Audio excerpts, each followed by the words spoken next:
Me encanta que esté ahí Verónica con todo ese fondo de libros. Se ve que es la casa de una escritora, ¿eh?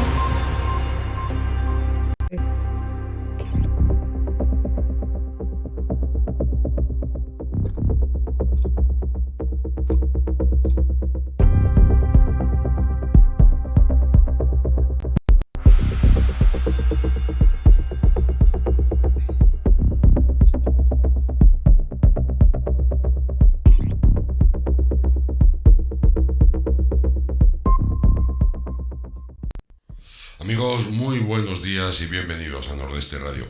Hoy vamos a entrevistar a dos escritores perfecta y sobradamente conocidos por todos ustedes. Tenemos a Verónica Martínez Amat. Verónica, buenos días.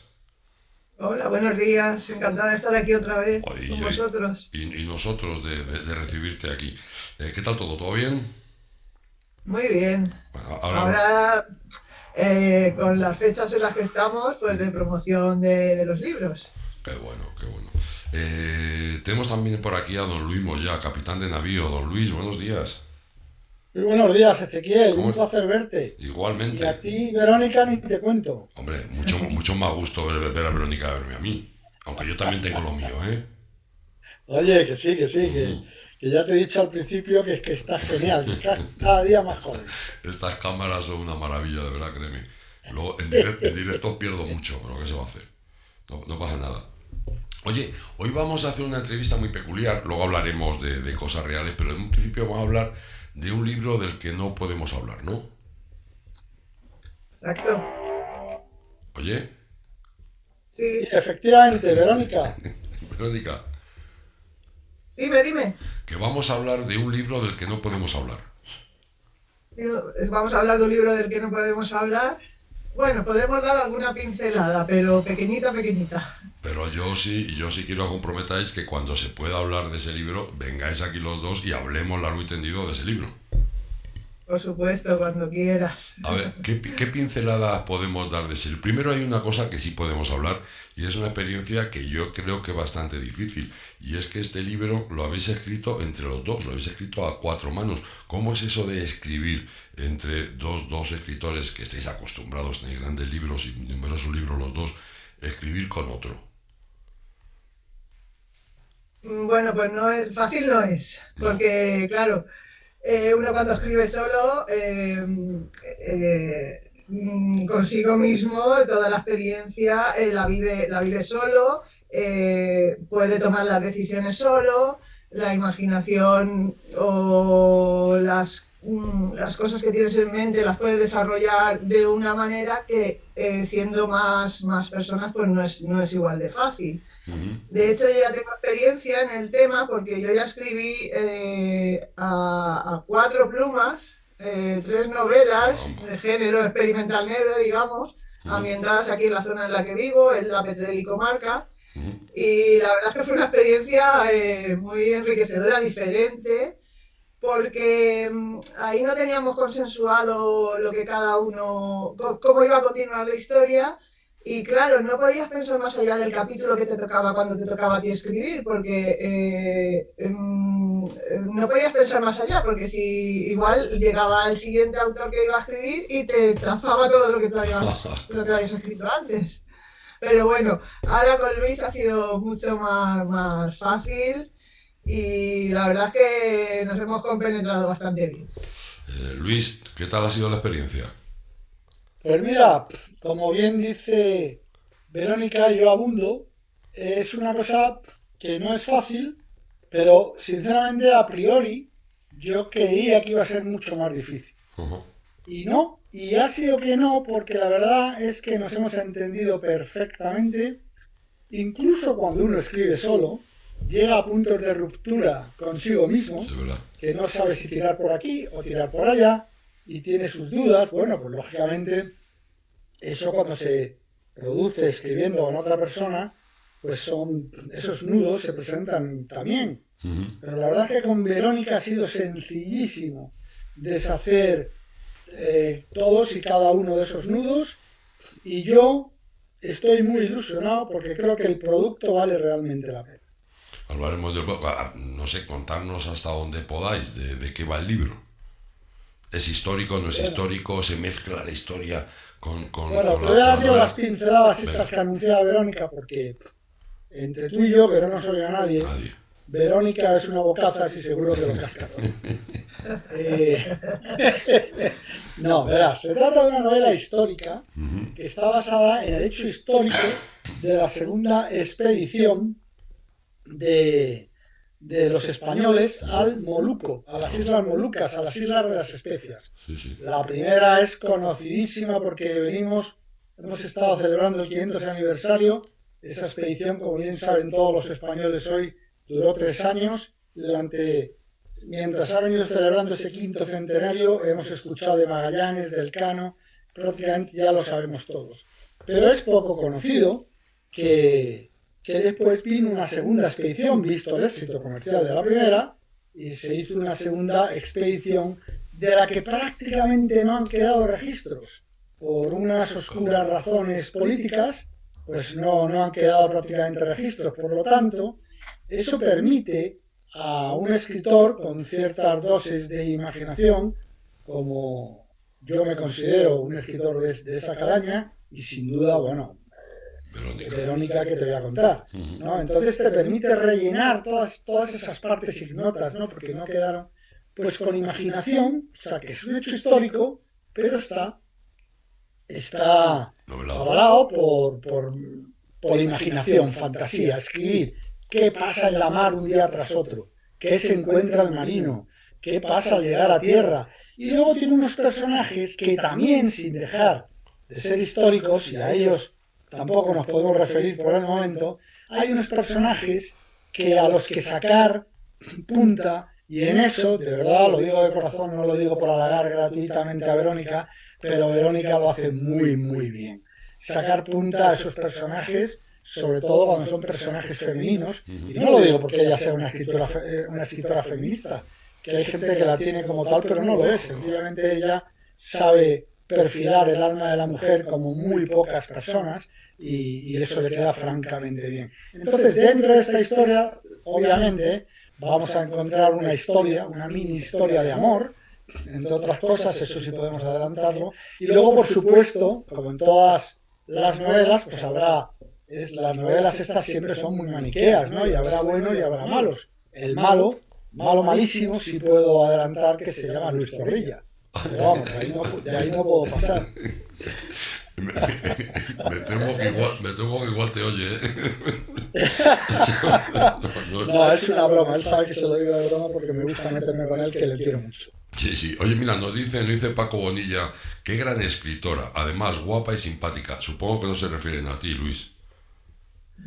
Hombre, yo no se refieren a mí, pero por poco, porque yo simpático no soy. Pero guapo, estáis viendo todos aquí que vamos, que soy arrollador. No, yo te dije que te había metido en líos, porque ya tengo por aquí a Luis Manuel diciendo, lo mato. Pero lo conozco. Sí, Y sí. solo hay un duelo, solo hay un tipo de arma en el que Luis es capaz de superarme en un duelo, En la cerveza. que es armados ambos con sendos gin tonics. Ah, sí, Ahí me bueno. gana siempre. No sé, yo creo que hay batalla los dos, ¿eh? Sería una lucha En de fin, titanes. Luisma, un abrazo fuerte. Oye, nos pregunta Jordi Hortelano, ¿cómo habéis conciliado los detalles individuales? ¿Habéis escogido una de las opciones de uno de vosotros o habéis encontrado una tercera opción? Verónica, Bueno, lo que hicimos fue escribir un capítulo cada uno, alternando. Ajá. Comencé yo y digamos que entré primero en la parte de ficción. Dentro de lo que era el hecho histórico que queríamos narrar, entré en la parte de ficción. Y luego ya siguió Luis con la parte un poquito más histórica. Él tiene mucho más conocimientos que yo sobre esta segunda expedición a las Molucas. Por tanto, hemos compaginado ambas cosas. De hecho, yo muchas veces lo llamaba y le decía, ¿qué pasó aquí en este año? ¿Qué puedo yo, digamos, ahí hacer en mis capítulos para completar un poco el hecho histórico y, bueno, la parte de ficción? Qué bueno. No, pues si queréis no hablamos más de este libro. Es un libro del que tendremos noticias pronto y nos va a sorprender y encantar a todos. Antes os voy a hacer un comentario que nos hace también Jordi Hortelano, que dice: me estoy imaginando a Luisma con un tatuaje de amor de madre y una cicatriz en su mejilla. Pues la verdad es que no le faltaría de nada. No le faltaría de nada. Oye, ahora por Independiente, Verónica, tú has estado firmando el día 23 en Tolosa tu libro El juramento de Tortosa, un libro de verdad que merece la pena y mucho.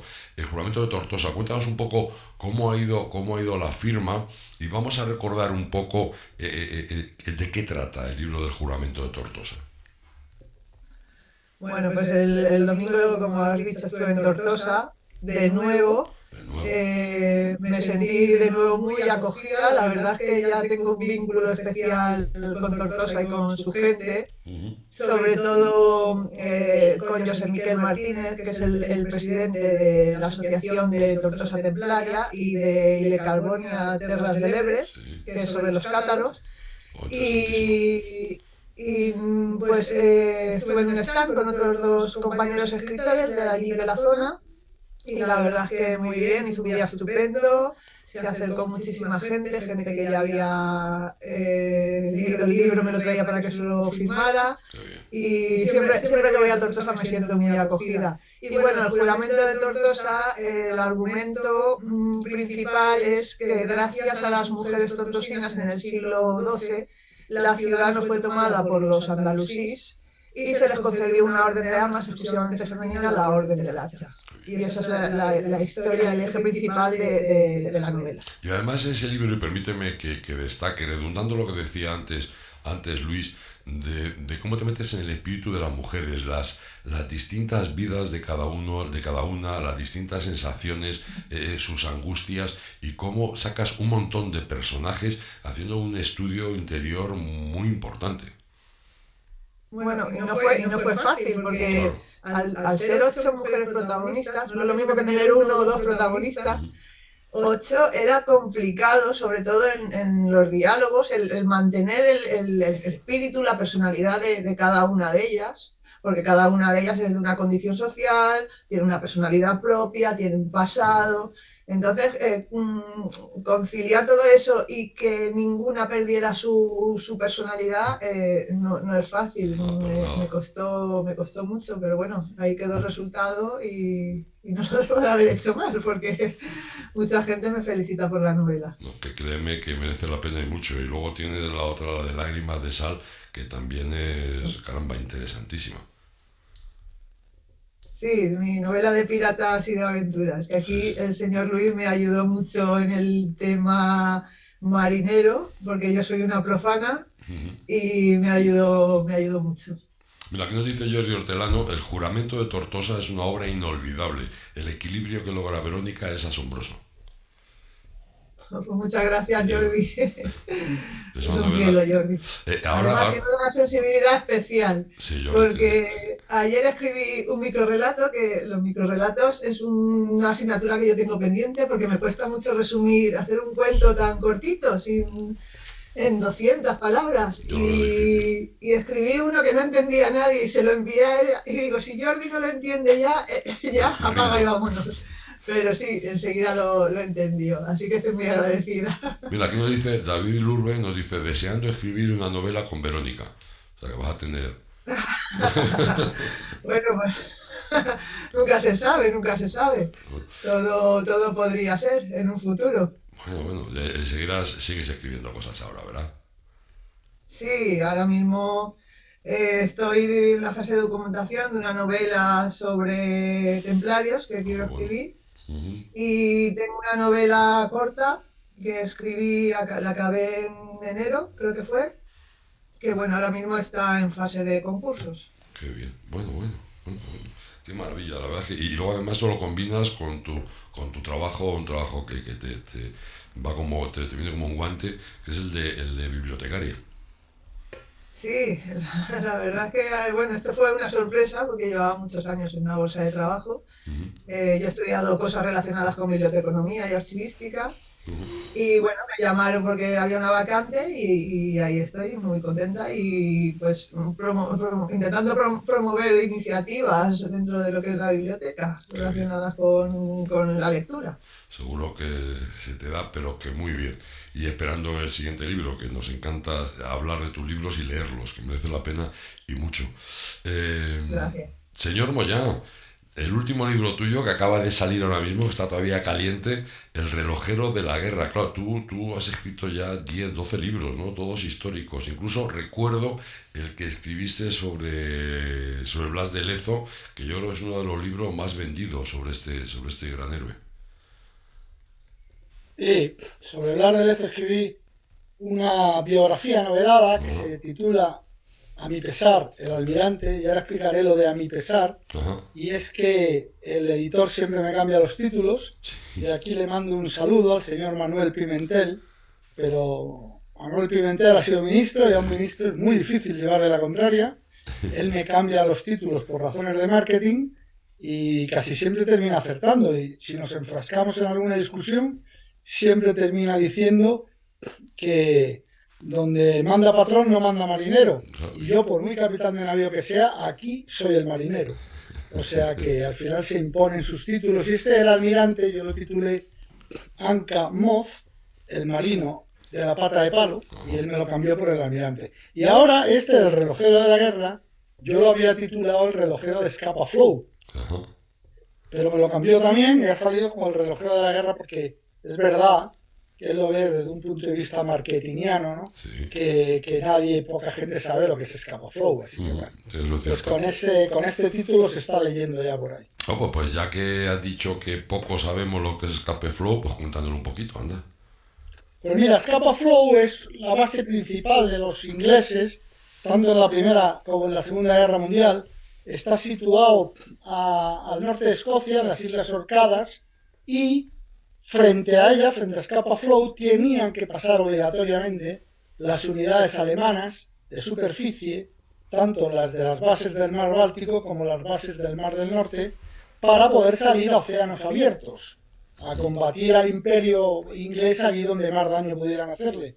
De manera que esta base se constituía en una especie de atalaya, ¿no? Donde estaba la Home Fleet, que cada vez que sonaba una alarma, bien mediante un avión que veía un intento de salida de los alemanes o un patrullero, pues las fuerzas inglesas salían a neutralizar esos intentos de salida. Por tanto, se convirtió en el principal objetivo de los alemanes porque si conseguían vencer las defensas submarinas y entrar con un submarino en escapa flow y hundir uno o dos o los barcos que fueran de la flota inglesa, los ingleses se darían cuenta que era una base vulnerable y tendrían que irse 400 kilómetros al sur a otra base que se llama el Firth of Forth y claro, eso les permitiría el paso franco. La historia es que al final, al principio, hubo dos intentos de sendos submarinos alemanes en la Primera Guerra Mundial, al principio y al final, ambos fueron neutralizados porque fueron descubiertos por hidrófonos y hundidos. Y al principio de la Segunda sí consiguió entrar un submarino, el U-47, del comandante Gunther Plien, consiguió entrar allí y hundir algún barco inglés. Y siempre se ha dicho, aunque nebulosamente, que pudo contar con la ayuda de un espía que estaría incrustado en Kirkwall, que es la capital de las Islas Orcadas, un espía que estaría incrustado como un relojero. Y eso es un poco, yo creo que con esto que acabo de contar un poquito se entiende por dónde va la novela. Digamos que Churchill estaba convencido que los alemanes habían metido un espía en Scapa Flow y quería detectarlo como fuera.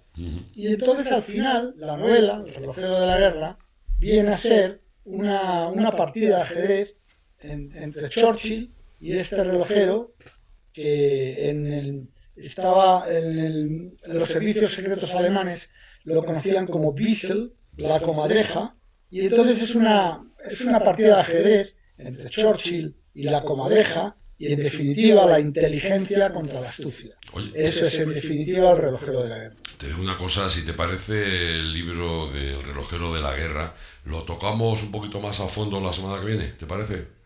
Venga, nuestro claro, programa de literatura encantado. y hablamos largo y tendido sobre este último libro tuyo. Bueno, y hacemos un recorrido por alguno más que tienes muchos y muy interesantes. Mira, ahora voy a Muy hacer bien. preguntas que nos están haciendo a nosotros, nos dice Jordi Hortelano. ¿Es cierto que el escritor de novela histórica tiene un disfrute especial aprendiendo cosas continuamente? Hombre, yo creo que la fase de investigación siempre es interesante, ¿verdad? Os lo digo a los dos. A mí me encanta la fase de documentación, aprendes muchísimo y te da mucha satisfacción todos los datos que manejas. Luego, claro, es complicado separar un poco y elegir qué es lo que vas a contar, porque Eso te iba a decir que de algunos temas hay muchísima documentación, muchísimos aspectos y no todos los puedes contar en una novela. Pero la verdad es que para mí es una fase muy bonita, difícil, pero muy bonita y muy satisfactoria. y además que siempre descubres algo que te sorprende, ¿verdad? Sí, sí. De hecho, hay cositas que me guardo para otros escritos muchas veces. Ujú. Luis, ¿te ocurre lo mismo? Pero mira, yo te diría que es verdad que escribir, y sobre todo hablando de novela histórica, lo mejor que tiene es los momentos previos de leer y aprender. Y en este sentido tengo que decir que Verónica vive constantemente al borde del éxtasis literario porque yo no he visto una persona que investigue como ella, que sea tan puntillosa, que va... Yo desde luego no soy así, ni de lejos, y por eso lo admiro, porque ella es súper puntillosa y desciende a todos los... Vamos, no se le queda una cosita sin investigar. Y claro, luego llega que termina cuando el tema del que te está hablando pues es una autoridad, porque sabe mucho, porque investiga mucho y porque conoce mucho. Y luego, como encima tiene la virtud de que lo sabe sintetizar en letras como nadie, por eso es la magnífica escritora que es. Oye, en ocasiones os ocurre cuando estáis investigando que tenéis distintas fuentes que en ocasiones son contradictorias y tenéis que decidir cuál pensáis vosotros que es la más creíble, la que posiblemente sea más cierta. Pues mira, siempre eso es una constante. Porque lo de la novela histórica es un asunto muy resbaladizo, porque al final tienes que leer y las fuentes no son iguales todas. Y ninguna, como tú bien dices, incluso son contradictorias. Entonces, cuando escribes solo, tienes que saber a qué carta quedarse. No hay una verdad absoluta. Entonces, por ejemplo, hablábamos hace un rato de Magallanes y la vuelta al mundo, ¿no? Bueno, por ejemplo, por poner un ejemplo, ¿no? Una de las fuentes más importantes para escribir sobre este viaje es la crónica que hace Pigafetta. Sí, Pero Pigafetta tenía asuntos personales con Juan Sebastián Elcano hasta el punto de que no lo menciona ni una sola vez. Entonces, si tú lees solamente a Pigafetta, entonces Juan Sebastián Elcano no existió. claro. Pues ese tipo de cosas pasan, y a mí me han pasado muchísimas veces, cuando escribo solo. Con este libro que he escrito a medias con Verónica, pues no nos ha pasado nunca. Nunca nos hemos encontrado en uno de sus vericuetos y bueno, afortunadamente, bueno, hubiéramos tenido que coger una fuente u otra. Pero claro, es que si coges una fuente u otra, a partir de ese punto, la novela ya tiene que discurrir por otros rumbos. Claro. Cosa que afortunadamente, insisto, no nos ha pasado. Qué bueno. Oye, me dicen por aquí, me hizo un pajarito Vero, que te pregunte que qué te pasó con el paso de los españoles, que te llamó el propio ejército. Sí, lo iba a contar porque venía al hilo de la Ah, pregunta. pues mira. Eh, Cuando estuve investigando para escribir El paso de los españoles, fue mi primera novela, no tenía la experiencia que puedo tener ahora. Encontré varias fuentes en que la gran mayoría se citaba que había sido los soldados que Felipe V había enviado a Escocia eran de la infantería de marina. Y en una o dos fuentes encontré que había sido el regimiento Galicia. Ajá. Claro, ahí tuve que elegir y elegí el que más aparecía, la infantería de marina. Y al año y medio de tener la novela publicada, me escribió, no recuerdo si era teniente del Regimiento Galicia, que había estado trabajando en los archivos del regimiento, y me dijo que no era la infantería de marina, que habían sido ellos, el Regimiento Galicia, los que habían ido a Escocia. Entonces volví a repasarlo todo, investigué esa parte y tuve que, digamos, modificar la novela y volverla a sacar Qué con bien, el error corregido. qué Y estoy bien. agradecida de que me lo dijeran. Eso te iba a decir que se De hecho, agradece. aún hay gente que piensa que es la infantería de Marina, y yo se lo discuto, pero bueno, Bueno, chicos, os tenemos que dejar, ya sabéis que aquí el tiempo, sobre todo cuando se está a gusto, corre y muy deprisa.